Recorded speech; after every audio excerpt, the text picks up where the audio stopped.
A day in the life of Emma. Emma wakes up early every morning. She stretches, yawns, and gets out of bed. The first thing she does is wash her face and brush her teeth. Then she goes to the kitchen to prepare breakfast. She likes to eat toast with butter and jam, and she always drinks a cup of tea. After breakfast, Emma gets dressed for work. She works in a small office in the city. She takes the bus every morning because she doesn't like to drive. On the bus, she listens to music or reads a book. At work, Emma checks her emails and makes a to-do list. She has many tasks to complete, so she stays busy. Sometimes she has meetings with her colleagues. At lunchtime, she eats a salad or a sandwich.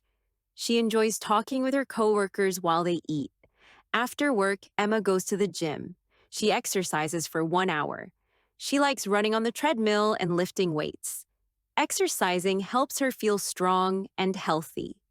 In the evening, Emma relaxes at home. She watches a movie or reads a book.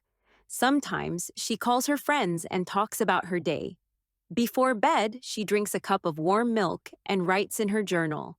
At 10 p.m., Emma turns off the lights and goes to sleep. She feels happy and ready for a new day.